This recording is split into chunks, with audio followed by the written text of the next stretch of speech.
आणि सर्व गुरुजनांना वंदन करून मी आजच्या व्याख्यानाला सुरुवात करते. आपण काल गुल्म संप्राप्ती विवेचन या विषयाला सुरुवात केली होती. काल आपण सुश्रुताचार्यांनी गुल्म याविषयी केलेली निरुक्ती, त्यांनी सांगितलेली व्याख्या बघितली. त्यासोबतच चरकाचार्यांनी सूत्रस्थानामध्ये त्रिशोथी या अध्यायामध्ये गुल्माबाबत जी व्याख्या सांगितलेली आहे ती बघितली. त्यामध्ये आपण गुल्माचे 3 कार्डिनल फीचर्स बघितले. त्यामध्ये आपण पाहिलं, गुल्म म्हणजे वातप्रकोपामुळे महास्रोतसामध्ये शूलासोबत निर्माण होणारा शोथ म्हणजे गुल्म. म्हणजे गुल्म उत्पन्न होण्यासाठी या 3 कंडिशन्स असणं गरजेचं आहे.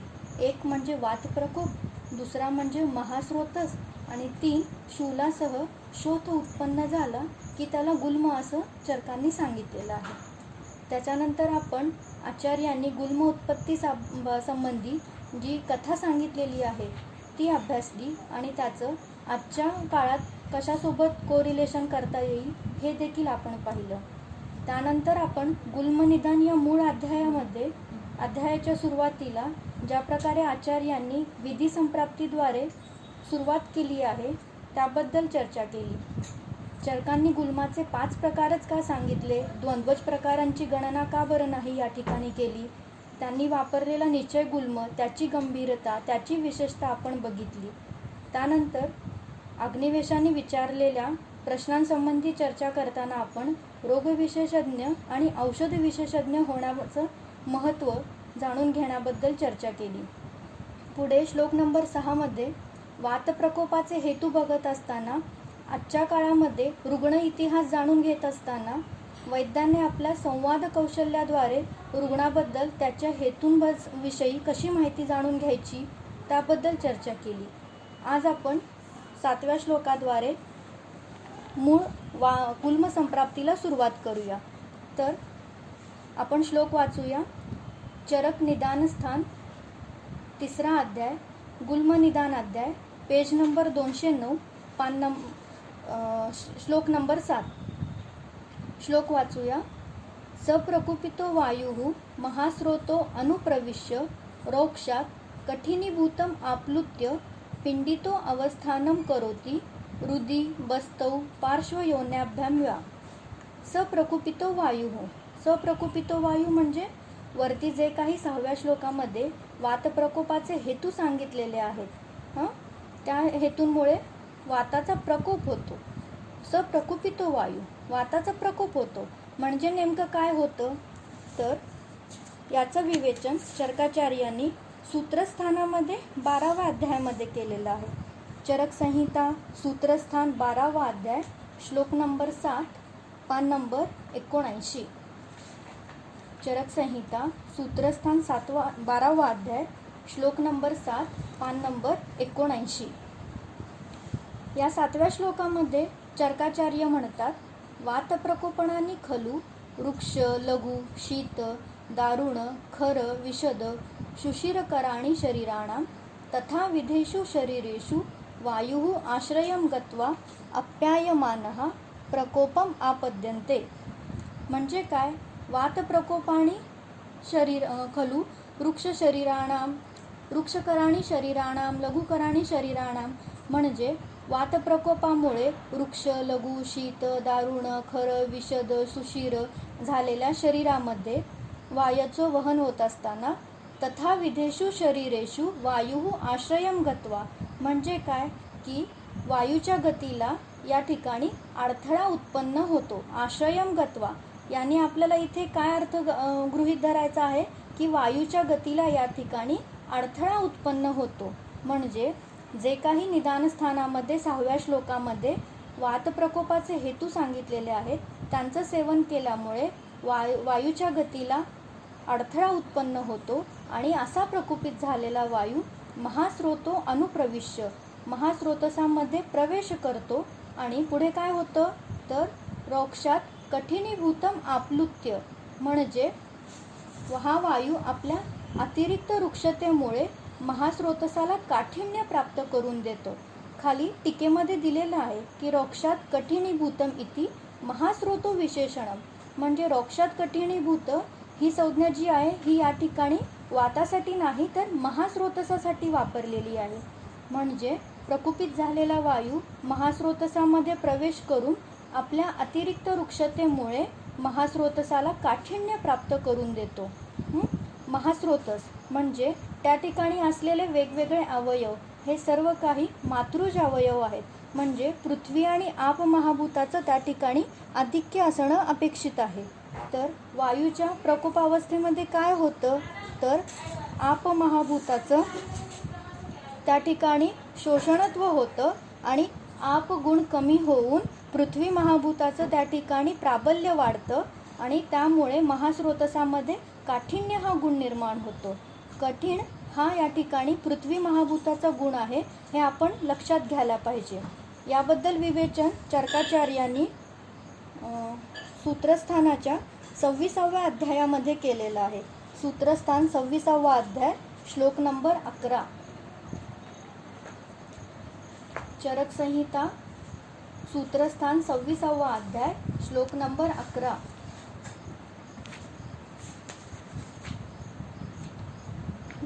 पान नंबर 138 सूत्रस्थान 26वा अध्याय श्लोक नंबर 11. या ठिकाणी पहिल्याच ओळीमध्ये सांगितलेलं आहे तत्र द्रव्याणी गुरु खर कठीण मंद स्थिर विशद सांद्र स्थूल गंधगुण बहुलानी पार्थिवानी. म्हणजे कठीण हा गुण पृथ्वी महाभूत आधिक्य दर्शवतो हे आपल्याला या ठिकाणी लक्षात येतं. म्हणजे आपण काय बघितलं आता की प्रकुपित झालेला वायू महास्रोतसामध्ये प्रवेश करून आपल्या अत्याधिक वृक्षतेमुळे महास्रोतसाला काठिण्य प्राप्त करून देतो आणि आप्लुत्य याचा अर्थ खाली टीकेमध्ये दिलेला आहे. आप्लुत्य इति व्याप्य कोष्ठम एव. म्हणजे हा प्रकुपित झालेला वायू महास्रोतसामध्ये व्याप्त होतो त्या ठिकाणी तो पसरून जातो आणि पुढे काय होतो पिंडितो अवस्थानम करोति हृदी बस्तौ पार्श्वयोनाभ्याम वा. म्हणजे हा प्रकुपित झालेला वायू पिंडाकार हृदय बस्ती पार्श्वयोनी या ठिकाणी पिंडाकार स्थित होतो. म्हणजे या ठिकाणी आपल्याला त्यांनी जे काही अवयव सांगितलेले आहेत हृदय बस्ती पार्श्वयोनी हे यांच्याच ठिकाणी फक्त वायू पिंडाकार स्थित होतो का तर तसं नाही. तर हृदय बस्ती पार्श्वयोनी हे फक्त अवयव नाही तर त्याच्या ठिकाणचा आसपासचा प्रदेश देखील आपल्याला या ठिकाणी गृहीत धरायचा आहे.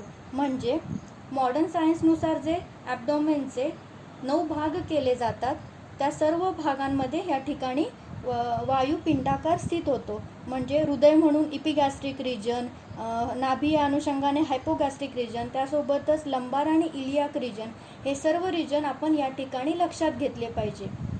म्हणजे प्रकुपित झालेला वायू महास्रोतसामध्ये प्रवेश करतो आणि आपल्या अतिरिक्त वृक्षतेमुळे महास्रोतसाला काठिण्य देऊन तो त्या ठिकाणी पिंडाकार स्थित होतो. तर हीच संप्राप्ती आपल्याला वातव्याधींची जी सामान्य संप्राप्ती आहे त्याच्यामध्ये देखील बसवता येईल. वातव्याधीची सामान्य संप्राप्ती जी चरकाचार्यांनी 28व्या अध्यायामध्ये सांगितलेली आहे देहे स्रोतांसी रिक्तानी पूरयित्वा अनिलो बली. याच्यामध्ये आपल्याला ही संप्राप्ती बसवता येते. म्हणजे प्रकुपित झालेला वायू रिक्त झालेल्या महास्रोतसामध्ये प्रवेश करून आपल्या अतिरिक्त वृक्षतेमुळे महास्रोतसाला काठिण्य प्राप्त करून देतो आणि त्या ठिकाणी पिंडाकार अवस्थित होतो. पुढे हा वायू काय करतो तर सशूलम उपजनयती. अर्थात हा वातधिक्यामुळे निर्माण झालेला व्याधी असल्यामुळे शूल हे लक्षण या ठिकाणी अवश्यंभावी असणार आहे. हा प्रकुपित झालेला वायू महास्रोतसामध्ये शूल उत्पन्न करतो. सोबत पुढे हा वायू काय करतो तर ग्रंथींश्च अनेक विधान उपजनयती. म्हणजे वेगवेगळ्या प्रकारच्या ग्रंथींची उत्पत्ती करतो. आपण सूत्रस्थानामध्ये चरकांनी जी गुल्माची व्याख्या सांगितलेली आहे त्यावेळी बघितलं होतं की गुल्म म्हणजे वातप्रकोप महास्रोतस आणि शूलासह शोथ या 3 कंडिशन्स अत्यंत महत्त्वाच्या आहेत. शूल तर आपल्याला लक्षात येतं पण शोथ निर्माण होण्याचं कारण काय किंवा त्याप्रमाणेच या ठिकाणी 7व्या श्लोकामध्ये जे चरकांनी ग्रंथी उत्पत्ती होते असं सांगितलेलं आहे. तर ग्रंथी उत्पन्न होण्यामागचं कारण काय तर आपल्याला असं विवेचन करता येईल की प्रकुपित वायू जो आहे तो महास्रोतसामध्ये पार्थिव भागाच्या अणूला खेचून आणून त्या ठिकाणी उत्सेद उत्पन्न करतो. आणि त्यामुळे ग्रंथींची उत्पत्ती होते. असं का बरं होतं? तर पार्थिव भाग म्हणजे महास्रोतस हे जे आहे त्या ठिकाणी कफधातू देखील असणारच आहे आणि त्या कफाच्या अणूला हा प्रकुपित झालेला वायू खेचून आणतो आणि उत्सेद उत्पन्न करतो. यासंबंधी आपल्याला रेफरन्स घेता येईल चरक चिकित्सास्थान 28वा अध्याय श्लोक नंबर 59, पान नंबर 619. चरक संहिता चिकित्सास्थान 28वा अध्याय श्लोक नंबर 59, पान नंबर 619. या 59 नंबरच्या श्लोकामध्ये चरक सांगतात, वायू एव हि सूक्ष्मत्वात द्वयोः तत्र अपि उदीरणः. वायू हा असा आहे की तो कफ आणि पित्त या दोन्ही दोषांच्या उदीरणासाठी कारणीभूत ठरतो. यासंबंधी चरकांनी ह्या श्लोकामध्ये वर्णन केलेलं आहे. वायू हि एव सूक्ष्मत्वात द्वयोः तत्र अपि उदीरणः. अशाच अर्थाचा आपल्याला अजून एक श्लोक बघता येईल चरक सिद्धिस्थानामध्ये. चरक सिद्धिस्थान 9वा अध्याय श्लोक नंबर 7, पान नंबर 717. पान नंबर 717 सिद्धिस्थान 9वा अध्याय श्लोक नंबर 7. या ठिकाणी देखील चरकाचार्य सांगतात, अनिलोही पित्त कफ समुदीरणे हेतुः. म्हणजे पित्त आणि कफ या दोन दोषांच्या उदीरणासाठी वातदोष हा कारणीभूत ठरतो. मग त्यामुळेच प्रकुपित झालेला जो वायू आहे तो महास्रोतसामध्ये महास्रोतसाच्या पार्थिव भागाला म्हणजे कफदोषाचे त्या ठिकाणी जे काही अणू आहेत त्यांना खेचून आणतो आणि उत्सेद उत्पन्न करतो आणि त्यामुळे या ठिकाणी वेगवेगळ्या प्रकारच्या ग्रंथींची उत्पत्ती होते. आणि असा हा प्रकुपित वायू आहे तो पिंडितश्च अवतिष्ठते. त्या ठिकाणी पिंडाकार स्थित होतो आणि पिंडितत्वात गुल्म इति अभिधीयते. पिंडाकार असल्यामुळे त्याला गुल्म असं नामाभिधान या ठिकाणी केलेलं आहे.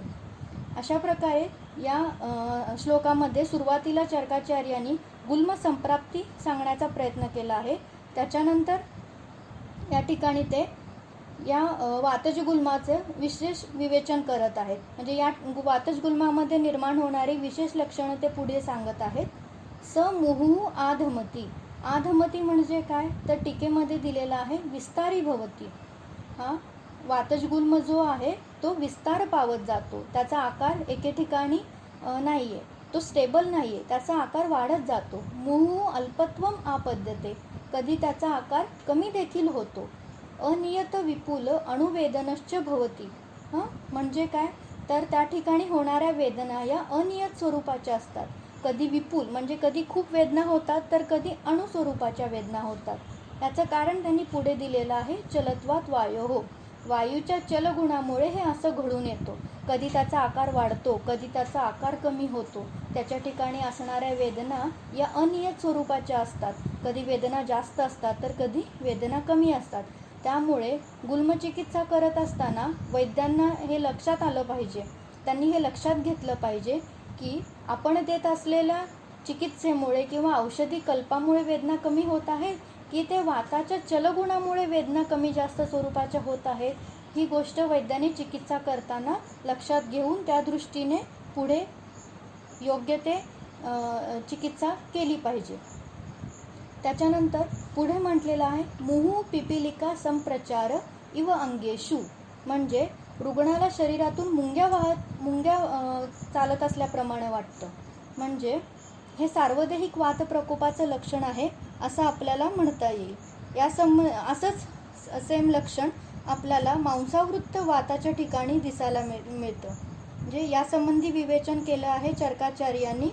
चिकित्सास्थान 28वा अध्याय श्लोक नंबर 65, पान नंबर 619. पान नंबर 619 चरक संहिता चिकित्सास्थान 28वा अध्याय श्लोक नंबर 65. ते म्हणतात या ठिकाणी हर्ष हा पिपीलिकानांचे संचार इव मांसगे. म्हणजे मांसाच्या ठिकाणी असं लक्षण का बरं निर्माण होतं, मांसावृत्त वातामध्ये असं का लक्षण येतं हे तर मांस म्हटलं तर तसं तो एक कठीणीभूत अवयव आहे. म्हणजे त्या ठिकाणी पृथ्वी आणि आप महाभूताचंही आधिक्य असणार आहे. तर वाताने आवृत्त झाल्यामुळे या ठिकाणी तेथील आप महाभूताचं शोषण होतं आणि काठिण्य वाढत जातं आणि त्यामुळे अवकाश कमी झाल्यामुळे तिथून भेदन करत वाताचं वहन होत जातं आणि त्यामुळे रुग्णाला हर्ष पिपिलिका संचार म्हणजे अंगावरून मुंग्या चालत असल्याप्रमाणे लक्षण त्या ठिकाणी दिसतं. त्यानंतर पुढे काय म्हटलेलं आहे की तोद, भेद, स्फुरण, आयाम, संकोच, सुप्ती, हर्ष, प्रलय, उदय बहुलहा तद आतुरहा. म्हणजे या ठिकाणी गुल्मामध्ये निर्माण होणाऱ्या वेगवेगळ्या प्रकारांचं वर्णन चरकाचार्यांनी केलेलं आहे. तोद, भेद. तोद म्हणजे काय तर पिअर्सिंग स्वरूपाची वेदना. भेद म्हणजे ब्रेकिंग म्हणजे तोडल्याप्रमाणे वेदना जाणवते. स्फुरण म्हणजे थ्रॉम्बिंग पेन. आयाम म्हणजे खेचल्याप्रमाणे, ओढल्याप्रमाणे म्हणजे एक्सटेन्शन म्हणता येईल. त्याचबरोबर संकोच, सुप्ती, हर्ष, प्रलय, उदय बहुलहा तद आतुरहा अशा वेगवेगळ्या प्रकारच्या वेदना रुग्णामध्ये दिसायला मिळतात. सूची एव शंकुनी एव म्हणजे रुग्ण सुया टोचत आहेत अशी लक्षणं घेऊन आपल्याकडे येतो. म्हणजे रुग्ण आपल्या भाषेमध्ये आपल्याला हे सांगणार आहे की मला छातीवरती दगड ठेवल्याप्रमाणे वाटत आहे, शरीरामध्ये सुया टोचल्याप्रमाणे वाटत आहेत. ही रुग्णाची भाषा आपल्याला समजून आली पाहिजे आणि त्यानुसार तो कुठल्या प्रकारचा गुल्म आहे आणि त्या ठिकाणी कोणत्या प्रकारची वेदना उत्पन्न होत आहे हे आपल्याला डिफरन्शिएट करता आलं पाहिजे. सूची एव शंकुनी एव चाबी संविधम आत्मानं मन्यते अपिच दिवसांते. म्हणजे वातज गुल्मामध्ये वेदना ज्या आहेत त्या दिवसाच्या अंते म्हणजे रात्रीच्या वेळेला जास्त प्रमाणामध्ये असतात. म्हणजे वैद्याने हे लक्षात घेतलं पाहिजे की रुग्णाला त्याचा इतिहास विचारत असताना त्याला शूल कधी होतो, सकाळी होतो, दुपारी होतो, रात्री होतो, कधी होतं हे विचारणं या ठिकाणी महत्त्वाचं ठरतं.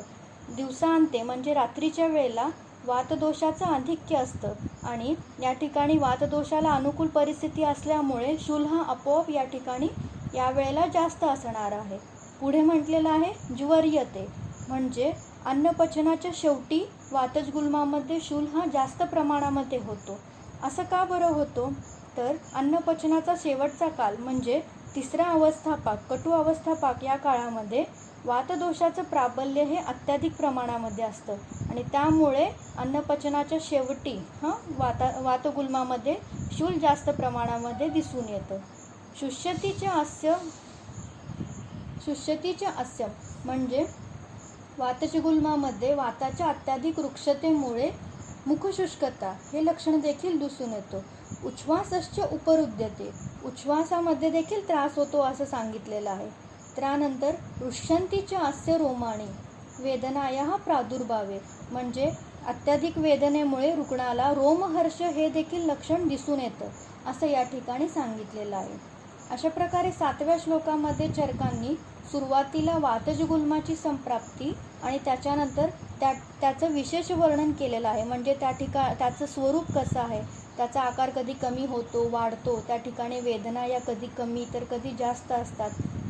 त्यानंतर त्या ठिकाणी निर्माण होणाऱ्या या वेदना कोणकोणत्या स्वरूपाच्या असतात हे या ठिकाणी त्यांनी सांगितलेलं आहे. त्याच्यानंतर ते पुढे काय सांगतात तर लिहा, अटोप, आंत्रकूजन, अविपाक, उदावर्त, अंगमर्द, मन्या, शिर, शंखशूल, ब्रद्नरोगश्च एनम उपद्रवंती. आता या ठिकाणी आपल्याला एक नवीन संज्ञा बघायला मिळाली, उपद्रवंती. उपद्रव म्हणजे प्रत्येक वेळी कॉम्प्लिकेशन्स असा अर्थ गृहीत नाही धरला पाहिजे. उपद्रव या संज्ञेबद्दलचं विशेष विवेचन चरकाचार्यांनी केलेलं आहे. चिकित्सास्थान 21वा अध्याय, चरक संहिता चिकित्सास्थान 21वा अध्याय, श्लोक नंबर 40, पान नंबर 561. पान नंबर 561. या ठिकाणी 40व्या श्लोकामध्ये चरकाचार्य सांगतात उपद्रवस्तु खलु रोग उत्तर कालजो रोगाश्रयो रोग एव स्थूलो अणुर्वा रोगात पश्चात इति उपद्रव संज्ञा. म्हणजे उपद्रव याचा अर्थ काय तर रोगो उत्तर कालजो व्याधीच्या उत्तर काळामध्ये व्याधी निर्माण होण्यासाठी जो दोष कारणीभूत आहे त्या दोषामुळे जो स्थूल किंवा अणुरोग उत्पन्न होतो त्याला उपद्रव असं म्हणतात. म्हणजे उपद्रव म्हणजे प्रत्येक वेळी खूप मोठं कॉम्प्लिकेशन किंवा खूप मोठा व्याधी असणं गरजेचं नाही. तर उपद्रव म्हणजे एखादा स्थूल व्याधी असेल किंवा एखादा अणुव्याधी देखील असू शकतो. तर वातजगुल्माच्या बाबत कोणकोणते व्याधी उत्पन्न होतात तर त्याची एक लिस्ट या ठिकाणी चरकाचार्यांनी दिलेली आहे. लिहा, आटोप, आंत्रकूजन, अविपाक, उदावर्त, अंगमर्द, मन्या, शिरशूल, शंखशूल, ब्रद्न, रोगश्च एनम उपद्रवंती या प्रकारचे उपद्रव या ठिकाणी उत्पन्न होतात. म्हणजे सुरुवातीला कार्डिनल सिम्पटम सांगून झाल्याच्या नंतर चरकाचार्यांनी या ठिकाणी जनरलाइज्ड किंवा असोसिएटेड सिम्पटम सांगितलेले आहेत असं आपल्याला म्हणता येईल. त्यानंतर पुढे काय सांगितलं आहे तर कृष्ण, अरुण, परुष, त्वक, नख, नयन, वदन, मूत्रपुरीशश्च भवती. म्हणजे नख, नयन, वदन, मूत्रपुरीश, त्वचा या सर्वच्या ठिकाणी कृष्ण, अरुण, परुषता निर्माण होते. असं का बरं होतं तर सार्वदेहिक वातप्रकोपामुळे ही लक्षणं हे वर्णन उत्पन्न होतात असं आपल्याला म्हणता येईल.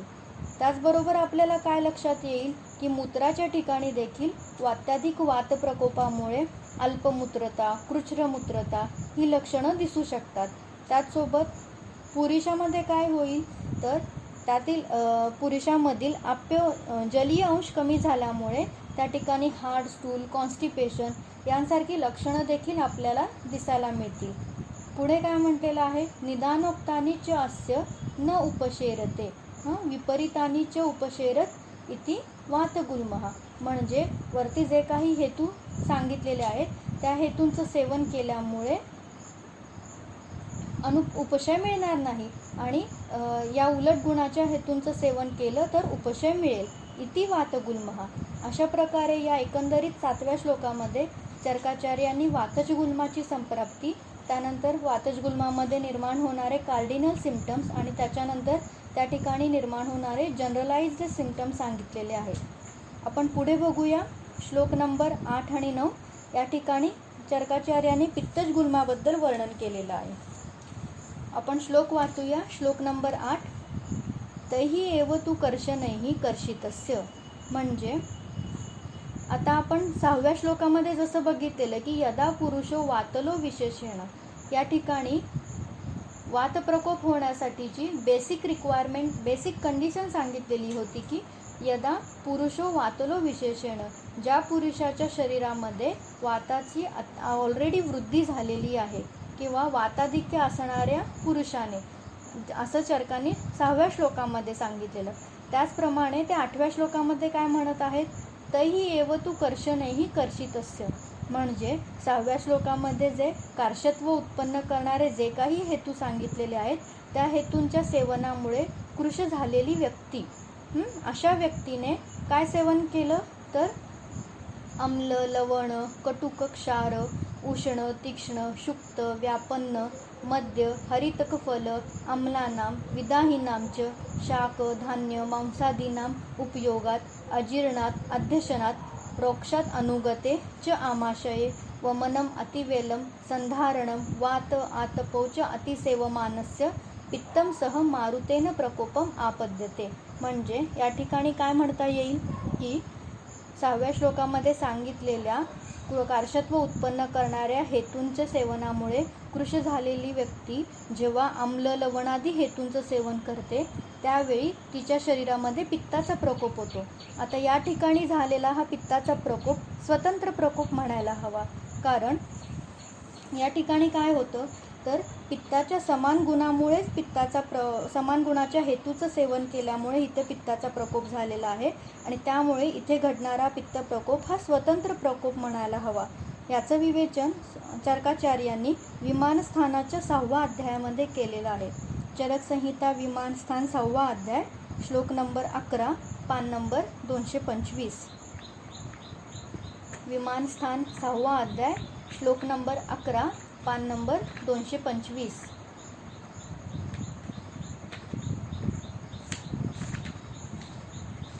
या ठिकाणी चरकांनी काय सांगितलेलं आहे तर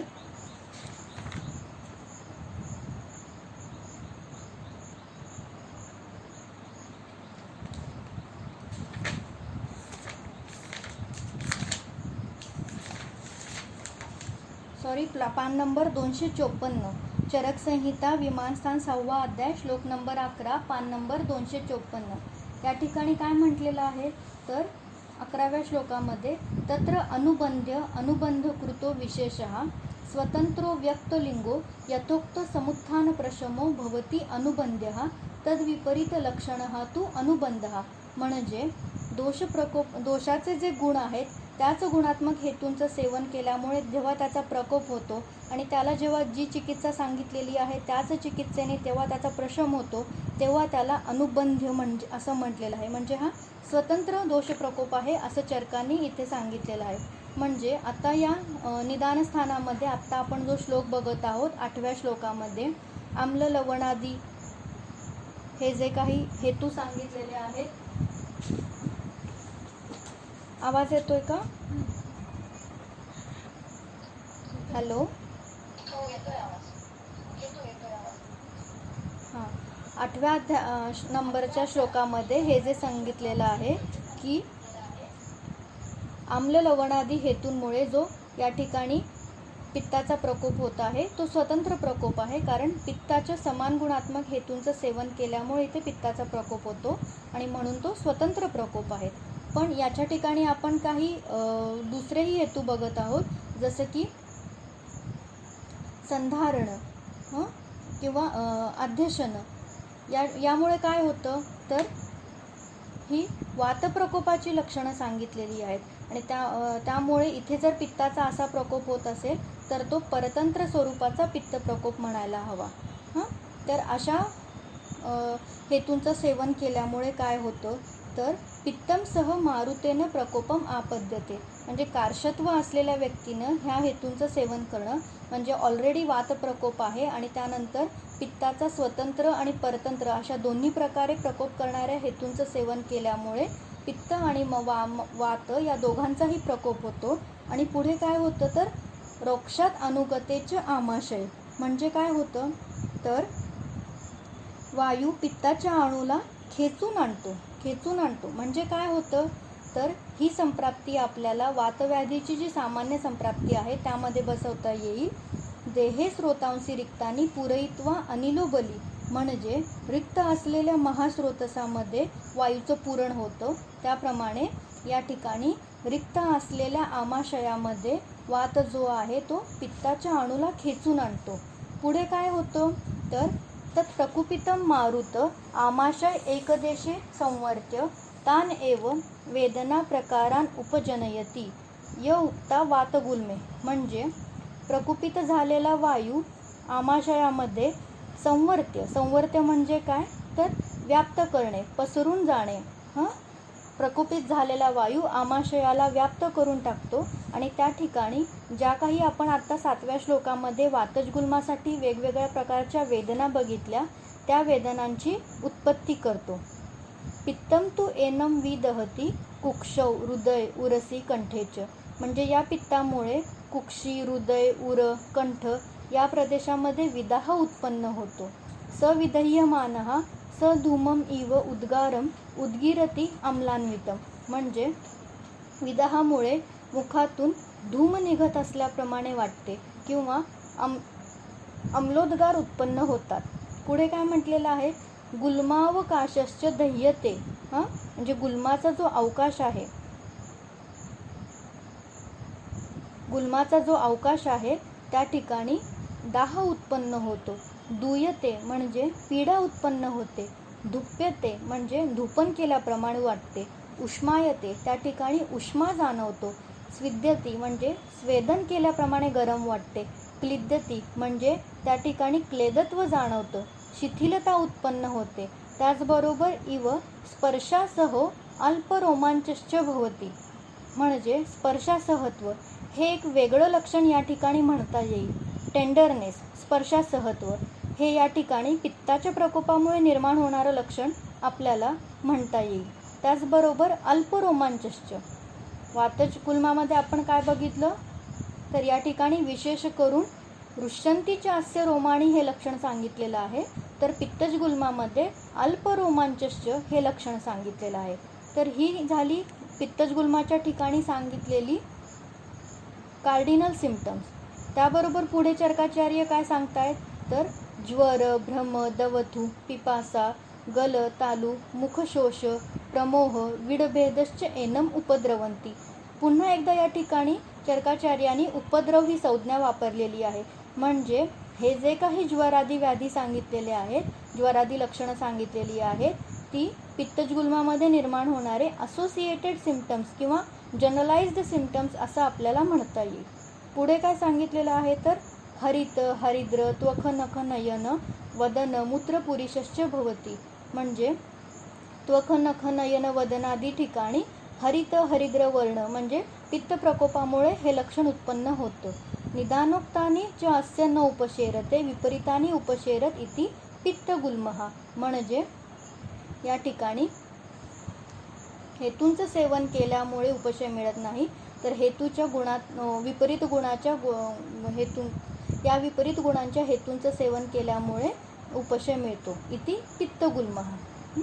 आता या ठिकाणी आपल्याला आमाशय एकदेशे ही संज्ञा बघायला मिळेल. तर वातजगुल्मामध्ये चरकांनी महास्रोतस ही संज्ञा वापरलेली आहे.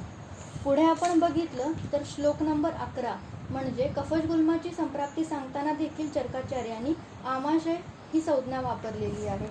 म्हणजे वातजगुल्म हा महास्रोतसाच्या ठिकाणी होतो आणि पित्तज आणि कफजगुल्म हे आमाशयाच्या ठिकाणी उत्पन्न होतात. असा काही अर्थ आहे का तर याचं विश्लेषण चक्रपाणींनी दिलेलं आहे आणि ते खाली 209 नंबरच्या पेजमध्ये शेवटी दिलेलं आहे. पण आपण ते 11 नंबरच्या श्लोकाच्या नंतर वाचूया. आता आपण सुरुवातीला बघूया कफजगुल्माची संप्राप्ती. 10वा श्लोक आपण वाचूया. तही एव तू कर्षणैहि कर्षितस्य.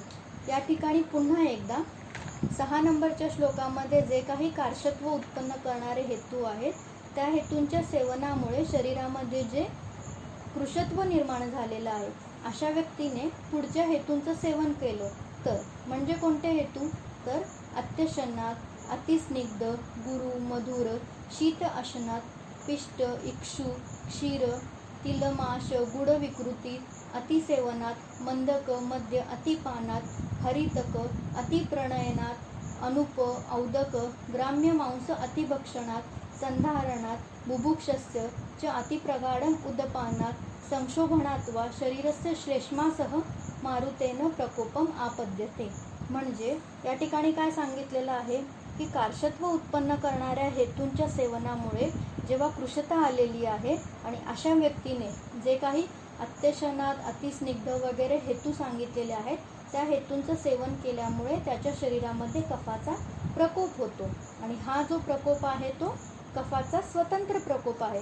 कारण कफाच्या समान गुणाच्या हेतूंचं सेवन केल्यामुळे इथे कफाचा प्रकोप झालेला आहे आणि त्यामुळे तो कफाचा स्वतंत्र प्रकोप आहे. पुढे त्यांनी काय सांगितलेलं आहे तर संधारणात हे तसं बघितलं तर वेगधारण म्हणजे उदावर्ताचं लक्षण आहे. म्हणजे या ठिकाणी वाताचा प्रकोप होणं अपेक्षित आहे, पण हे तर कफ प्रकोपाचं लक्षण सांगितलं असेल तर इथे घडणारा हा कफाचा प्रकोप हा परतंत्र स्वरूपाचा आहे हे आपण लक्षात घ्यायला हवं. पुढे म्हटलेलं आहे बुभुक्षस्य अतिप्रगाढम उदपानात. बुभुक्षस्य म्हणजे काय की पोटभर जेवण केल्याच्या नंतर अतिप्रगाढम उदपानात अत्याधिक मात्रेमध्ये जलपान केला असता संक्षोभणात शरीरस्य श्लेष्मासह मारुतेन प्रकोपम आपद्यते. म्हणजे शरीराचा संक्षोभ होऊन या ठिकाणी कफाचा प्रकोप होतो. बुभुक्षस्य च अतिप्रगाढम उदपानात. आता बुभुक्षस्य या शब्दाच्या ठिकाणी या ठिकाणी आपल्याला 2 असा छोटा एक नंबर लिहिलेला दिसतो. तर त्याचा पाठभेद हा त्यांनी खाली फुटनोटमध्ये दिलेला आहे. बुभुक्षस्य म्हणजे त्यांनी या ठिकाणी सांगितलेलं आहे अतिसुहितस्य. अतिसुहितस्य म्हणजे काय तर पोटभर जेवण झालेला. पोटभर जेवण झाल्याच्या नंतर अत्याधिक प्रमाणामध्ये उदपान केलं, जलपान केलं तर शरीरामध्ये या ठिकाणी कफाचा प्रकोप होतो असं सांगितलेलं आहे. आता हे लक्षण किंवा हा हेतू आपल्याला चरक विमानस्थानाच्या 2ऱ्या अध्यायामध्ये देखील बघायला मिळेल. चरक संहिता विमानस्थान 2रा अध्याय पान नंबर 238. पान नंबर 238, विमानस्थान, दुसरा अध्याय, श्लोक नंबर 7. या ठिकाणी वरून 6व्या ओळीमध्ये त्यांनी सांगितलं आहे, यो हि मूर्तानाम आहारजातानाम सौहित्यम गत्वा द्रवैः तृप्तिमापद्यते भूयः तस्य आमाशय आगता वातपित्तश्लेष्माणो अव्यवहारेण अतिमात्रेण अतिप्रपीड्यमानाः सर्वे युगपत प्रकोपम आपद्यन्ते. म्हणजे काय? यो हि मूर्तानाम आहारजातानाम सौहित्यम गत्वा. यो हि म्हणजे ज्या मनुष्याने मूर्तानाम आहारजातानाम सौहित्यम गत्वा म्हणजे मूर्त आहाराचं सेवन केल्याच्या नंतर. मूर्त आहार म्हणजे आपण जे काही दररोज भाकरी भाजी चपाती खातो अशा सॉलिड पदार्थांचं सेवन केल्याच्या नंतर द्रवैः तृप्तिमापद्यते म्हणजे तृप्ती मिळेपर्यंत म्हणजे अत्याधिक प्रमाणामध्ये द्रव पदार्थांचं सेवन केलं असता भूयः तस्य आमाशय आगता वातपित्तश्लेष्मणो अव्यवहारेण अतिमात्रेण अतिप्रपीड्यमानः म्हणजे वातपित्त आणि कफ धातू आमाशयामध्ये आल्याच्या नंतर त्यांचं अत्याधिक प्रमाणामध्ये पीडन होतं आणि सर्वे हे युगपत प्रकोपम आपद्यते म्हणजे हे तीनही दोष एकाच वेळी प्रकोपित होतात. म्हणजे आपल्याला असं म्हणता येईल, अत्याधिक प्रमाणामध्ये मूर्त आहाराचं सेवन केल्याच्या नंतर द्रव पदार्थाचं सेवन केलं असता तीनही दोषांचा एकाच वेळी प्रकोप होतो. म्हणजे हे त्रिदोष प्रकोपाचं लक्षण आहे असं आपल्याला म्हणता येईल. हा त्रिदोष प्रकोपाचा हेतू आहे असं आपल्याला म्हणता येईल. पण या ठिकाणी मात्र निदान स्थानामध्ये आपण आता जो 10वा श्लोक बघत आहोत, या ठिकाणी चरकांनी हा कफ प्रकोपाचा हेतू सांगितलेला आहे. म्हणजे या ठिकाणी जर अशा पद्धतीने कफाचा प्रकोप होत असेल तर तो कफाचा परतंत्र प्रकोप म्हणायला हवा. आता हे आमच्यासोबतच घडलेलं एक उदाहरण आहे. कुटुंबासह परगावी एके ठिकाणी प्रवास करत असताना हॉटेलमध्ये जेवणाचा योग आला आणि त्यावेळी जेवण झाल्याच्या नंतर आम्ही वेटरकडे बिल मागितलं, पण तो वेटर काही आम्हाला बिल द्यायला तयार नव्हता. शेवटी न राहून आम्हीच त्याला विचारलं तर त्याने आम्हाला असा प्रश्न केला की या ठिकाणी जेवणानंतर सर्व लोक चहा घेतात, तर तुम्ही चहा का मागवत नाही आहेत? मग त्यावेळी मी हळूवार सर्व ठिकाणी नजर फिरवली तर असं लक्षात येलं की जेवण संपत आलेले सर्वच लोक त्या ठिकाणी चहा मागवत होते आणि मेनू कार्डवर बघितलं तर त्या ठिकाणी जेवणानंतर मागवायच्या वेगवेगळ्या चहांची लिस्ट पण अवेलेबल होती. म्हणजे किती तो आमाशयावरती अत्याचार, कधीही कुठलीही गोष्ट आणि कितीही प्रमाणामध्ये खाल्ली जाते. मग हे त्रिदोष प्रकोपाचं लक्षण आहे. ही गोष्ट लक्षात घेऊन ती टाळण्यासंबंधी प्रयत्न करणं गरजेचं ठरतं. पुढे ते काय म्हणतात, शरीरस्य श्लेष्मासह मारुतेन प्रकोपम आपद्यते. म्हणजे या ठिकाणी कफाचा प्रकोप झालेला आहे आणि वाताचाही प्रकोप झालेला आहे. आणि हे प्रकुपित झालेलं वायू काय करतं तर तम प्रकुपितम मारुत आमाशय एकदेशे संवर्त्य तान एव वेदना प्रकारान उपजनयती य उक्ता वातगुल्मे. म्हणजे पुन्हा हा प्रकुपित झालेला वायू आमाशयामध्ये संवर्त्य म्हणजे त्या ठिकाणी पसरून तो आमाशयाची जागा व्याप्त करून वेदना, वातजगुल्मामध्ये सांगितलेल्या वेगवेगळ्या प्रकारच्या ज्या वेदना आहेत त्या वेदनांची उत्पत्ती करतो. म्हणजे हीच संप्राप्ती देहे स्रोतांशी रिक्तानी म्हणजे आमाशयाचा जो रिक्त भाग आहे त्या ठिकाणी प्रकुपित झालेला वायू कफाच्या अणूंना खेचून आणतो आणि त्या ठिकाणी कफजगुल्माची उत्पत्ती करतो.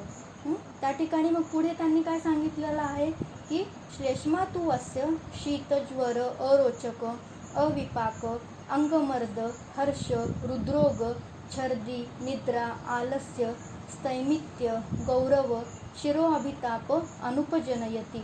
म्हणजे या ठिकाणी कफप्रकोपामुळे निर्माण होणाऱ्या या सर्व लक्षणांची यादी इथे दिलेली आहे. अपिच गुल्मस्य स्थैर्य गौरव काठिण्य अवघाड सुप्तता.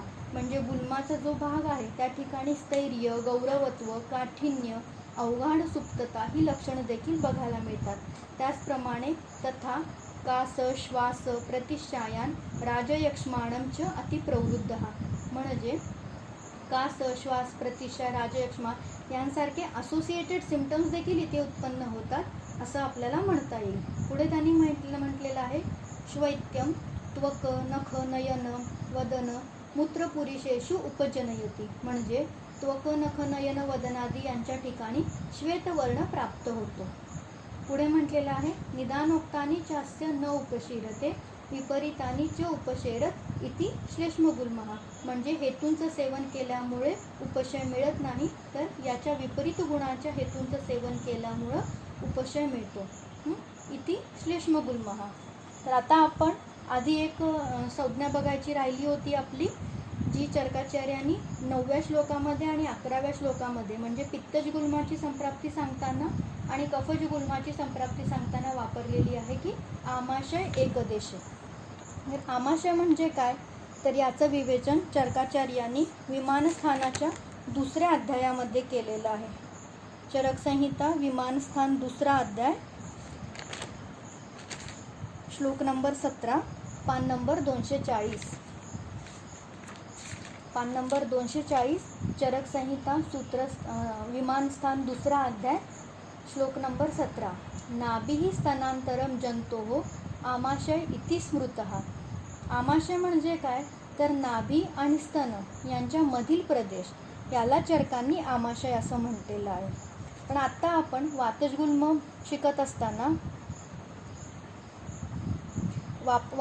शिकत असताना आपण बघितलं की गुल्म जो आहे तो संपूर्ण महास्रोतसामध्ये उत्पन्न होतो.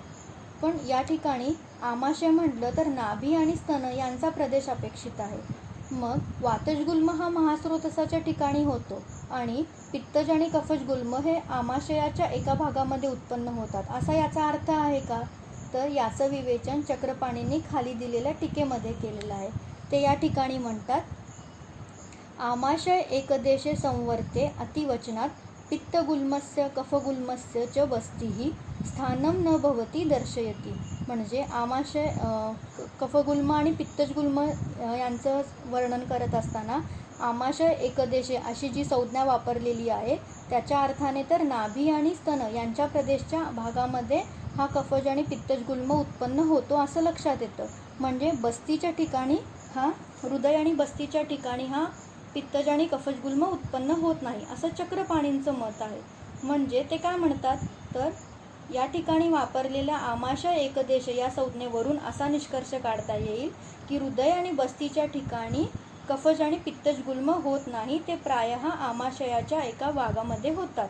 म्हणजे होणारच नाही असं नाही, पण प्रीडॉमिनंटली आमाशयाच्या या भागामध्ये पित्तज आणि कफजगुल्म उत्पन्न होतात, तर वातजगुल्म हा संपूर्ण महास्रोतसामध्ये उत्पन्न होतो असं चक्रपाणींनी आपलं या ठिकाणी मत मांडलेलं आहे.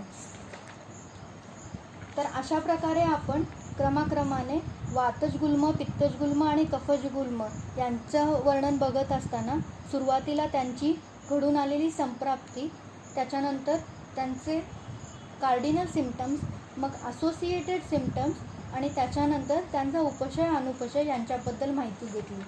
इथे या ठिकाणी आपल्याला अजून एक गोष्टीची नोंद घेता येईल की त्वक नख नयन वदन मूत्र पुरीश या सर्वांच्या ठिकाणी त्या दोषात्मक गुल्माचं वर्णन करत असताना त्या दोषाचा वर्ण उत्पन्न होतो असं सांगितलेलं आहे. म्हणजे वातजगुल्माच्या ठिकाणी कृष्ण अरुण वर्ण, पित्तजगुल्माच्या ठिकाणी हरित हरिद्र वर्ण आणि कफजगुल्माच्या ठिकाणी श्वेतवर्ण उत्पन्न होतो असं या ठिकाणी सांगितलेलं आहे. पण तसं बघितलं तर दोष तर त्वचेमधून वाहत नाहीत, मग त्यांच्या प्रकोपित झालेल्या अवस्थेचा त्वचेवरती परिणाम कसा बरं होतो, म्हणजे दोष तर प्रकोपित होऊ देत किंवा न होऊ देत, पण ते त्वचेमधून तर वाहत नाहीत, मग त्वचेच्या ठिकाणी किंवा नखनयन वदनाच्या ठिकाणी त्यांची लक्षणं का बरं दिसतात, तर याचं विवेचन आपल्याला अशा प्रकारे करता येईल की दोष तर त्वचेतून वाहत नाहीत, दोषांच्या वहनासाठी रक्त हे एक माध्यम म्हणून ॲक्ट करतं. म्हणजे दोषांच्या वहनासाठी रक्त हे एक मीडियम आहे आणि हे रक्त कुठून वाहतं, तर ते त्वचेखाली असणाऱ्या वेगवेगळ्या सिरांमधून वाहतं आणि ह्या ज्या सिरा आहेत त्या उपस्नेहन न्यायाद्वारे कार्य करतात. आता उपस्नेहन न्याय म्हणजे काय, तर उपस्नेहन न्याय आपल्याला हा उदाहरणाद्वारे समजून घेता येईल. म्हणजे शेतामध्ये जेव्हा पिकांना पाणी दिलं जातं, पाटाद्वारे पाणी दिलं जातं, तेव्हा आपण दिलेलं सर्वच्या सर्व पाणी पिकांपर्यंत पोचतं का? तर नाही. आपण दिलेलं पाणी हे जे आहे ते पिकापर्यंत जात असताना ते आसपासच्या भागातील गवतादी तृणधान्यांना देखील पाणी मिळतं आणि त्यामुळे पिकासोबत गवताची पण वाढ होते. वस्तुतः आपण पाणी कोणाला दिलेलं असतं तर आपल्या पिकांसाठी, पण वाढ तर पिकासोबत गवताची पण होते. तर याच न्यायानुसार सिरांमधून रक्ताच्या माध्यमातून ज्या प्रकारे दोषांचं वहन होत असतं, त्यामुळे आसपासच्या त्वकनखादी अवयवांवर देखील त्या दोषांच्या प्रकोपाचा परिणाम होतो आणि त्यामुळेच प्रत्येक दोषाच्या डॉमिनन्सनुसार त्याचा वर्ण बदलतो.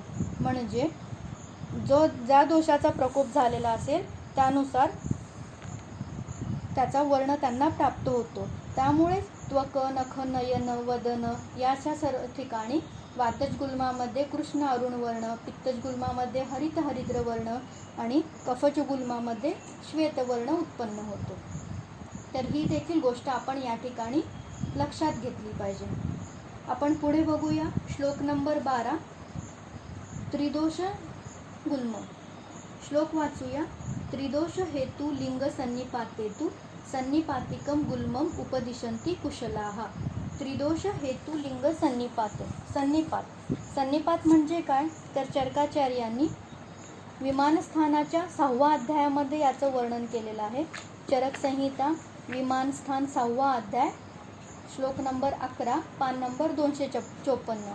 आता आपण जे स्वतंत्र परतंत्र हेतूंबद्दल बघितलं त्याच्याच पुढे हा श्लोक आलेला आहे.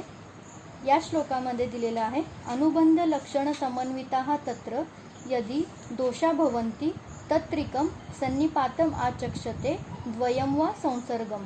म्हणजे सन्निपात म्हणजे काय? जेव्हा 2 दोष हे स्वतंत्र कारणांमुळे प्रकुपित होतात, जेव्हा 3 दोष हे स्वतंत्र कारणांमुळे प्रकुपित होतात तेव्हा त्याला सन्निपात असे म्हणतात. आणि असे प्रकुपित झालेले, स्वतंत्र कारणांमुळे प्रकुपित झालेले 3 दोष आणि त्यांच्यामुळे सन्निपातिक गुल्म उत्पन्न झालेला आहे.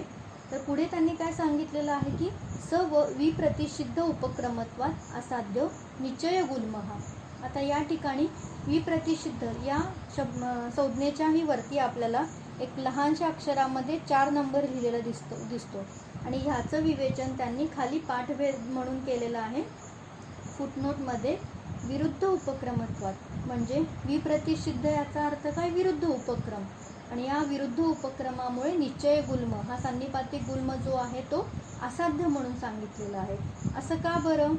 तर सन्निपातिक गुल्माची चिकित्सा करत असताना जेव्हा वातज गुल्मासाठी एखादा उपक्रम राबवायचा झाला तर त्यामुळे कफाचा प्रकोप होतो. कफासाठी एखादी चिकित्सा करायची झाली तर त्याच्यामुळे वातपित्ताचा प्रकोप होतो. आणि अशा प्रकारे विरुद्ध प्रकारची चेष्टा या ठिकाणी करावी लागत विरुद्ध प्रकारची चिकित्सा या ठिकाणी करावी लागत असल्यामुळे हा जो सन्निपातिक गुल्म निश्चय गुल्म आहे तो या ठिकाणी असाध्य सांगितलेला आहे. आता पुढे आपण बघूया गुल्माचा 5वा प्रकार म्हणजे शोणित गुल्म. श्लोक वाचूया. श्लोक नंबर 13, शोणित गुल्मस्तु खलु स्त्रिया एव भवति न पुरुषस्य गर्भकोष्ठ आर्तव आगमन वैशेष्यात. म्हणजे शोणित गुल्मस्य खलु स्त्रिया एव भवति म्हणजे हा जो रक्तज गुल्म आहे तो स्त्रियांमध्ये उत्पन्न होतो, न पुरुषस्य पुरुषांमध्ये हा रक्तज गुल्म उत्पन्न होत नाही. का बरं होत नाही? तर याचं कारण त्यांनी इथे पुढे दिलेलं आहे. तर गर्भकोष्ठ आर्तव आगमन वैशिष्ट्यात म्हणजे गर्भाशयामध्ये आर्तवाचं आगमन होणं ही विशेषता, हा विशेषभाव या ठिकाणी असल्यामुळे ते फक्त स्त्रियांमध्ये उत्पन्न होतो, पुरुषांमध्ये उत्पन्न होत नाही. म्हणजे या ठिकाणी आपण ही गोष्ट देखील लक्षात घेतली पाहिजे की गर्भाशयामध्ये आर्तवाचं आगमन होणं म्हणजे मेनोपॉज नंतर, त्याचप्रमाणे मेनार्कीच्या आधी रक्तज गुल्म उत्पन्न होत नाही. तो केवळ ज्या स्त्रियांना मेन्स्ट्रुअल सायकल सुरू आहे म्हणजे रिप्रोडक्टिव्ह एज ग्रुपमधल्या स्त्रियांमध्येच विशेष करून रक्तज गुल्म होतो, हे आपण या ठिकाणी लक्षात घ्यायला हवं. पुढे त्यांनी रक्तज गुल्माच्या हेतूंचं वर्णन केलेलं आहे. काय म्हणतात ते? तर पारतंत्र्यात, वैशारद्यात सततम उपचारात अनुरोधात्वा वेगान अनुदीर्णान उपरुंधत्या आमगर्भे वापि अचिरपतिते अथवा अपि अचिरप्रजाताया ऋतौ वा वातप्रकोपन अन्यसेवमानायाः क्षिप्रम वातः प्रकोपम आपद्यते. म्हणजे काय होतं तर पारतंत्र्यात म्हणजे या ठिकाणी आपल्याला असा अर्थ गृहीत धरता येईल की काही कामानिमित्त कुणावरती डिपेंड राहावं लागतं. म्हणजे वेगाचं उदिरण झालेलं आहे, परंतु काही कामानिमित्त आपल्याला ते वेग उदिरण करता येत नाही. किंवा अवैशारद्यात म्हणजे उदिरण झालेल्या वेगाला बाहेर काढणं किती गरजेचं आहे याची जाणीव नसलेल्या. त्याचप्रमाणे सततम उपचारात अनुरोधात्वा वेगान अनुदीर्णात म्हणजे सतत कार्यमग्न राहिल्यामुळे, म्हणजे त्या फील्डवर्क असू दे, ऑफिस वर्क असू दे किंवा घरच्या काही कामामध्ये सतत व्यस्त राहिल्यामुळे, वेगाचं सतत धारण केल्यामुळे, किंवा पुढे काय त्यांनी म्हटलेलं आहे आमगर्भेवा म्हणजे अबॉर्शनच्या नंतर, अचिरपतिते अथवा अपि अचिरप्रजाताया म्हणजे डिलिव्हरीच्या नंतर, ऋतौवा म्हणजे रजस्वला काळामध्ये, वातप्रकोपन अन्यसेवमानायाः क्षिप्रम वातः प्रकोपम आपद्यते म्हणजे पारतंत्र्य, अवैशारद्य, सततम उपचारात या सर्व कारणांमुळे वेगाचं दीर्घकाळ उदिरण केल्यामुळे, वेग धारण केल्यामुळे किंवा आमगर्भ झाल्याच्या नंतर, अचिरप्रजाताया म्हणजे डिलिव्हरीनंतर आणि ऋतुकाळामध्ये वातप्रकोपक आहार विहाराचं सेवन केल्यामुळे क्षिप्रम वातः प्रकोपम आपद्यते म्हणजे वाताचा शीघ्र प्रकोप होतो. म्हणजे या ठिकाणी आपल्याला असं लक्षात येईल की असं म्हटलेलं आहे की डिलिव्हरीनंतर अत्याधिक प्रमाणामध्ये वातप्रकोपक आहाराचं सेवन केल्यामुळे. आपल्या आचार्यांनी संहितांमध्ये गर्भिणी परिचर्या सांगितली आहे आणि सोबतच अत्यंत महत्त्वपूर्ण अशी सुतिका परिचर्या पण सांगितलेली आहे. म्हणजे प्रसूतीनंतर स्त्रीने कोणता आहार घ्यावा, कोणत्या विहाराचा अवलंब करावा, त्यांनी त्यासाठी तिला वेगवेगळे स्नेहसंवेदनादी उपक्रम सांगितलेले आहेत, जेणेकरून तिच्या शरीरातून झालेला जो धातुक्षय आहे तो भरून निघेल. परंतु आजच्या काळात मात्र आपल्याला याच्या एकदम विरुद्ध परिस्थिती दिसून होते. काय दिसतं आजच्या काळात तर अनेक प्रसिद्ध अभिनेत्री डिलिव्हरीनंतर 1-2 महिन्यांच्या आतच पूर्वीच्या प्रमाणे फिट अँड फाईन होतात, जशा की त्या कधी प्रेग्नंट झाल्याच नव्हत्या. त्यासाठी ते वेगवेगळ्या डायटेशन्सना फॉलो करतात, जिम जॉईन करतात आणि आपला सामान्य स्त्रीवर्ग त्यांच्या जिम वर्कआउटचे व्हिडिओ सोशल मीडियावरती बघून हुरळून जातो. पण आपण हे देखील लक्षात घेतलं पाहिजे की हे कितपत योग्य आहे. आपलं शास्त्र या गोष्टीला मान्यता देतं का, आपण याचा विचार करायला पाहिजे. शास्त्रीय दृष्टिकोनातून बघितलं तर गर्भिणी अवस्थेमध्ये गर्भिणी आणि गर्भ यांच्या पोषणासाठी मासानुमासिक आहार विहार सांगितला आहे. परंतु या सर्व गोष्टींच्या पालनामुळे प्रेग्नन्सीमधील वेट गेन अशी सोकॉल्ड भ्रामक समजुता स्त्रीवर्गामध्ये दिसून येते. आणि मग काय होतं की त्याच्या व्यवस्थापनासाठी डिलिव्हरीनंतर जिम लावली जाते. पण डिलिव्हरीमध्ये तर रक्तस्रावामुळे धातुक्षय होऊन वातप्रकोप अशी अवस्था शरीरामध्ये निर्माण झालेली असते आणि त्यामुळे त्या शरीराला भ्रूणाची गरज असते. पण भ्रूणाऐवजी मात्र वाढलेल्या वजनाला कमी करण्यासाठी कॅलरी रेस्ट्रिक्टेड डाएट, जिम यांचा आधार घेतला जातो. या अशा मार्गांचा अवलंब केल्यामुळे अपेक्षित परिणाम तात्काळ मिळतील, पण शरीरावर दूरगामी वाईट परिणाम होण्याची शक्यता मात्र या ठिकाणी नाकारता येत नाही. त्यामुळं आपण ही गोष्ट लक्षात घेतली पाहिजे की डिलिव्हरीनंतर सुतिकेला तितकीच विश्रांती आणि भ्रूण करायची गरज आहे. त्यासोबतच इथे सांगितलेलं आहे की ऋतौवा म्हणजे रजस्वला काळामध्ये अत्याधिक प्रमाणामध्ये, हॅलो आवाज येतोय का, रजस्वला काळामध्ये अत्याधिक प्रमाणामध्ये वातप्रकोपक आहाराचं सेवन करणं. आता आपण काय बघतो तर पूर्वीच्या काळी रजस्वला स्त्रीला आयसोलेट म्हणजे वेगळं करून ठेवलं जात होतं. कारण शरीरातून साक्षात रक्तस्राव होत आहे, म्हणजे वातप्रकोप झालेला आहे आणि अशा अवस्थेमध्ये तिच्या शरीराला विश्रांतीची गरज आहे. पण हा शास्त्रीय उद्देश मात्र या ठिकाणी बाजूला ठेवून आजच्या काळामध्ये अनेक कंपन्या आपल्या सॅनिटरी नॅपकिन्सच्या ॲडव्हर्टाईजद्वारे स्त्रियांचं लक्ष वेधून घेत आहेत. पूर्वीच्या काळी रजस्वला स्त्रिया ज्या घरगुती सुती वस्त्र किंवा इतर साधनांचा त्यांच्याद्वारे वापर केला जात होता, त्यामुळे वेगवेगळ्या इन्फेक्शनसारख्या आजारांचं प्रमाण वाढलं होतं आणि ही गोष्ट लक्षात घेऊन सॅनिटरी नॅपकिनसारख्या साधनांचा विकास झाला. वस्तुतः या साधनांचा वापर केवळ पर्सनल हायजीन आणि सुरक्षा या कारणासाठी केला गेला पाहिजे, परंतु मार्केटिंगच्या नावाखाली स्त्रीवर्गाला आकर्षित करण्यासाठी बनवलेल्या वेगवेगळ्या जाहिरातींमध्ये असं दाखवलं जातं की ती स्त्री कशाप्रकारे या नॅपकिन्सचा वापर करून आपली दैनंदिन कामे कुठल्याही अडथळ्याशिवाय करू शकते. मग ते तिचं घरगुती काम असो, फील्डवर्क असो, ऑफिस वर्क असो किंवा अजून काही असो. पण या जाहिरातींना भुलून न जाता केवळ आपल्या हायजीन आणि सुरक्षा यासाठी या साधनांचा वापर करून पुरेशी विश्रांती आणि आहार हा रजस्वला स्त्रीसाठी किती महत्त्वपूर्ण आहे यावरती लक्ष दिलं पाहिजे. ठीक आहे. तर आता या ठिकाणी 13व्या नंबरच्या श्लोकामध्ये चरकाचार्यांनी रक्तज गुल्मासाठीच्या हेतूंचं वर्णन केलं. पुढे ते या ठिकाणी कशाप्रकारे संप्राप्ती घडून येते त्याचं वर्णन करत आहेत. काय म्हणतात ते या ठिकाणी, तर सप्रकुपितो योनिमुखम अनुप्रविश्य आर्तवम उपरुणद्दी मासी मासी तदार्तवम उपरुध्यमानं कुक्षिम अभिवर्धयती. म्हणजे काय होतं, तर हा वरती सांगितलेल्या हेतूंचं सेवन केल्यामुळे प्रकुपित झालेला वायू योनिमुखम अनुप्रविश्य म्हणजे योनीमध्ये प्रवेश करून आर्तवम उपरुणद्दी म्हणजे आर्तवाचा अवरोध करतो. आणि ही गोष्ट प्रत्येक महिन्याला म्हणजे मासी प्रत्येक महिन्यामध्ये घडून आल्यामुळे काय होतं, तदार्तवम उपरुध्यमानं कुक्षिम अभिवर्धयती. असे अडवले गेलेले जे आर्तव आहे ते कुक्षीची वृद्धी करतं.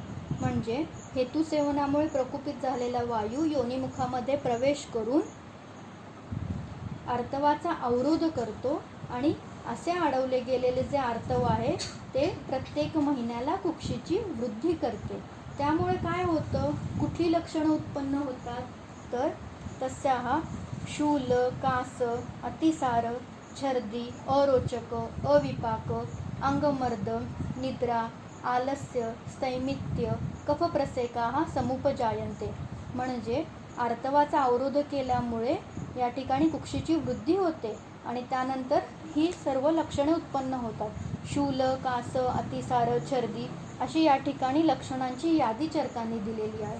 पुढे ते काय म्हणतात, तर स्तनयोश्च स्तन्यम म्हणजे स्तनांच्या ठिकाणी स्तन्याची उत्पत्ती होते. असं का बरं होतं, तर यासाठी त्यांनी टीकेमध्ये सांगितलेलं आहे. टीकेमध्ये त्यांनी एके ठिकाणी वर्णन केलेलं आहे. स्तनयोः स्तन्यमिति रोगप्रभावात एव बोद्धव्यम आर्तवरोध लक्षणस्य व्याधेः अयं प्रभावो यत् स्तन्यम करोति दृष्टत्वात्. म्हणजे रक्तजगुल्मामध्ये स्तनांच्या ठिकाणी स्तन्य उत्पत्ती होणे हा या ठिकाणी व्याधी रोगप्रभाव सांगितलेला आहे. पुढे ते काय म्हणतात, तर ओष्ठयोः स्तनमंडलयोश्च कारणं त्याच्या ठिकाणी कार्ष्णत्व उत्पन्न होतं. अत्यर्थम ग्लानीही चक्षुषु ग्लानी उत्पन्न होते. मूर्छा, उल्हास, दौर्हदा म्हणजे या ठिकाणी दौहद म्हणजे जी वेगवेगळ्या प्रकारची इच्छा उत्पन्न होत आहे ती विकृत दोषांमुळे उत्पन्न होत आहे हे आपल्याला लक्षात आलं पाहिजे. त्यानंतर पुढे काय म्हटलेलं आहे, श्वयथुश्च पादयोः शोथ निर्माण होतो उभय पादप्रदेशी. ईशश्च उद्गमो रोमराज्यः योनाश्चाटालत्वम. म्हणजे काय, तर योनीचा आकार विस्फारत जातो, आकाराने ती मोठी होते. अपीच योन्या दौर्गंध्यम आस्रावश्च उपजायते. म्हणजे योनी भागातून दौर्गंध्य स्रावाची उत्पत्ती होते. केवलश्च आस्या गुल्मः पिंडित एव स्पंदते. म्हणजे काय होतं, तर केवल म्हणजे या ठिकाणी फक्त असा अर्थ न गृहीत धरता या ठिकाणी संपूर्ण असा अर्थ अभिप्रेत आहे. म्हणजे संपूर्ण गुल्मामध्ये स्पंदन निर्माण होतात. आणि ताम अगर्भा गर्भिणीम इति आहू मूढाः, म्हणजे ही सर्व लक्षणे उत्पन्न झाल्यामुळे ती गृहिणी गर्भिणी नसून पण मूर्ख लोक जे आहेत ते तिला गर्भिणी असं गृहीत धरतात, असं या ठिकाणी सांगितलेलं आहे. तर अशा प्रकारे आपण आज वातज गुल्म, पित्तज गुल्म, कफज गुल्म, सन्निपातक आणि रक्तज गुल्म यांची माहिती बघितली. त्यानंतर 15 नंबरच्या श्लोकामध्ये चरकाचार्यांनी गुल्माची पूर्वरूप सांगितलेली आहे, ती आपण वाचूया. श्लोक नंबर 15. येषां तु खलु पंचानां गुल्मानां प्रागभिः निवृत्तेः इमानि पूर्वरूपाणि भवन्ति तद्यथा अन्नन्न अभिलषणम् अरोचक अविपाक अग्निवैषम्यम विदाहो भुक्तस्य. तर गुल्मामध्ये कोणती पूर्वरूप उत्पन्न होतात? तर अन्नन्न अभिलषणम, अरोचक, अविपाक, अग्निवैषम्य, विदाहो भुक्तस्य. पाककालेचे आयुक्ता छर्दी उद्गारो, म्हणजे अन्नपचन काळामध्ये छर्दी आणि उद्गार अशी पूर्वरूप उत्पन्न होतात. त्यानंतर वातमूत्र पुरीश वेगानांच अप्रादुर्भाव, म्हणजे या ठिकाणी काय म्हटलेलं आहे? तर वात, पुरीश आणि मूत्राचं प्रवर्तन योग्य प्रकारे होत नाही. प्रादुर्भूतानांच अप्रवृत्ती ईषद आगमनम, त्यांचं प्रवर्तन होत नाही आणि झालं तर अत्यल्प प्रमाणामध्ये होतं. पुढे काय म्हटलेलं आहे? वात, शूल, आटोप, अंत्रपूजन, अपरिहर्षण, अतिवृत्त पुरुषता. अतिवृत्त पुरुषता म्हणजे काय? तर याचा अर्थ त्याने टीकेमध्ये दिलेला आहे. अतिवृत्त पुरुषता उदावर्तासारखी लक्षणं उत्पन्न होतात. त्यानंतर अबुभुक्षा म्हणजे जेवणाची इच्छा निर्माण होत नाही. दौर्बल्य, सोहितस्यच असहतो म्हणजे थोडं देखील जास्त जेवण केलं तर ते सहन होत नाही. म्हणजे जेवण केलं एकदा तर नंतर बराच वेळ भूक लागत नाही, असा त्याचा अर्थ घेता येईल. म्हणजे अशी लक्षणं गुल्माच्या पूर्वरूपामध्ये उत्पन्न होतात, असं त्यांनी सांगितलेलं आहे. पुढे ते काय म्हणतायत? तर श्लोक नंबर 16 काल आपण सुरुवातीला बघितलेलं होतं. सर्वेषु अपि खलु एतेषु गुल्मेषु न कश्चित वाताद्रुते संभवती गुल्मः, म्हणजे गुल्म निर्माण होण्यासाठी वाताचा प्रकोप होणं हे अवश्यंभावी आहे. तेषां सन्निपातिकम असाध्यम ज्ञात्वा न एव उपक्रमे, म्हणजे या श्लोकामध्ये गुल्माची चिकित्सा कशी करावी हे या ठिकाणी थोडक्यात सांगितलेलं आहे. तसं बघितलं तर गुल्म चिकित्सा हा चिकित्सा स्थानामध्ये सांगायचा मुद्दा आहे, पण या ठिकाणी निदान स्थानामध्ये गुल्माचे हेतू, पूर्वरूप, त्याचे प्रकार, त्याची लक्षणं यांचं विश्लेषण करून झाल्याच्या नंतर शेवटी थोडक्यात गुल्माची ओव्हरऑल चिकित्सा कशी करावी याचा निर्देश चरकांनी इथे केलेला आहे. ते काय म्हणतात इथे? तर तेषां सन्निपातिकम असाध्य ज्ञात्वा न एव उपक्रमेत, म्हणजे सन्निपातिक म्हणजे निश्चय गुल्म हा असाध्य आहे आणि हे जाणून आपण त्याची चिकित्सा करू नये. न एव उपाचरित, ते आपण आत्ताच बघितलं की सन्निपातिक म्हणजे निश्चय गुल्मामध्ये विरुद्ध उपक्रम करावा लागत असल्यामुळे तो असाध्य आहे आणि त्यामुळे न एव उपाचरित, त्याची चिकित्सा करू नये असं सांगितलं आहे. एकदोषजेतु यथास्वम आरंभम प्रणयेत, म्हणजे एकदोषज गुल्मामध्ये योग्य प्रकारे दोष प्रकोपाच्या अनुषंगाने चिकित्सा करावी. संसृष्टास्तु साधारणेन कर्मेण उपाचरेत, म्हणजे संसृष्ट म्हणजे काय? द्विदोषज गुल्मामध्ये 2 दोषांच्या अनुषंगाने त्यांचं प्राधान्यत्व लक्षात घेऊन त्या प्रकारे चिकित्सा करावी. यच्च अन्यत अपि अविरुद्धम अन्यत तद अपि अवचारयेत विभज्य गुरु लाघवम उपद्रवाणा, म्हणजे जे काही गुल्माचे असोसिएटेड सिम्पटम्स किंवा उपद्रव आपण बघितले त्यांची विभागणी या ठिकाणी करायला सांगितलेली आहे. गुरु उपद्रव आणि लघु उपद्रव म्हणजे सिव्हिअर आणि माइल्ड कॉम्प्लिकेशन्स असं आपल्याला या ठिकाणी म्हणता येईल, अशी या ठिकाणी विभागणी करायला सांगितली आहे. पुढे ते काय म्हणतायत? गुरु अनुपद्रवास्तरमाणस चिकित्सेन जगन्नम इतरान, म्हणजे जे काही गुरु उपद्रव आहेत म्हणजे सिव्हिअर कॉम्प्लिकेशन्स आहेत त्यांची त्वरित चिकित्सा करावी आणि जे काही माइल्ड आहेत त्यांची नंतर चिकित्सा करावी असा निर्देश इथे केलेला आहे. पुढे ते काय म्हणतायत तर त्वरमाणस्तु विशेषम अनुपलभमाणो गुल्मेषु अत्यैके कर्मणी वातचिकित्सितं प्रणयेत. म्हणजे काही कारणामुळे जर आपल्याला दोषाचं प्राधान्यत्व समजलं नाही तर केवळ वाताची चिकित्सा करावी असं या ठिकाणी सांगितलेलं आहे. कारण गुल्म हा वाताचा व्याधी आहे. वातदोषाशिवाय वातप्रकोपाशिवाय गुल्माची उत्पत्ती होत नाही. त्यामुळे दोषाचं विश्लेषण आपल्याला करता आलं नाही, कोणता दोष प्राबल्य आहे हे आपल्याला जर समजलं नाही तर केवळ वातचिकित्सा करावी असं या ठिकाणी चरक म्हणतात. त्यांनी पुढे कुठलीच वातचिकित्सा करावी हे देखील थोडक्यात सांगितलेलं आहे. स्नेह स्वेदौ वातहरौ स्नेह उपसंहितं च मृदू विरेचन बस्तिश्च. आता हा या ठिकाणी जो उपक्रमांचा क्रम सांगितलेला आहे तो देखील महत्त्वाचा आहे. स्नेहन स्वेदन वातहर द्रव्यांनी गुल्मामध्ये स्नेहन स्वेदन त्यासोबत मृदू विरेचन आणि बस्ती सांगितलेला आहे. तसं बघितलं तर गुल्म हा वाताचा व्याधी आणि बस्ती ही वाताची अर्धी चिकित्सा सांगितलेली आहे. पण त्याही वाताचं आधी अनुलोमन होणं गरजेचं आहे आणि त्याच्यासाठी इथे मृदू विरेचन करायला सांगितलेलं आहे.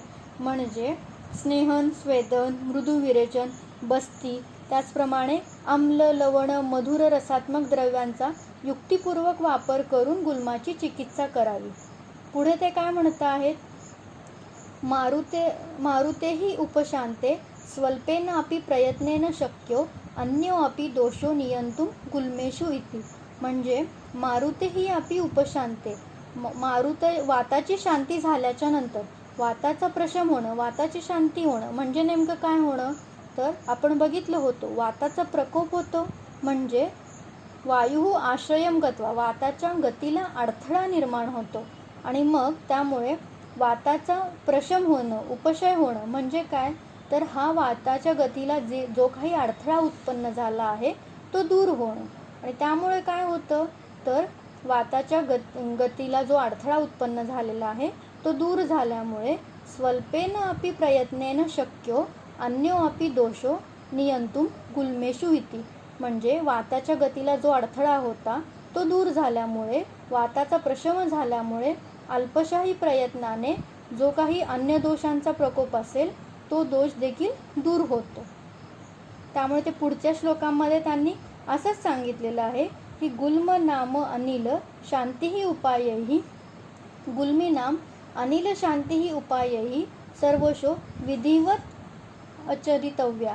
म्हणजे जे काही गुल्माची चिकित्सा करण्यासाठी वाताचे उपक्रम सांगितलेले आहेत त्यांचा विधिवत वापर करायला सांगितलं आहे.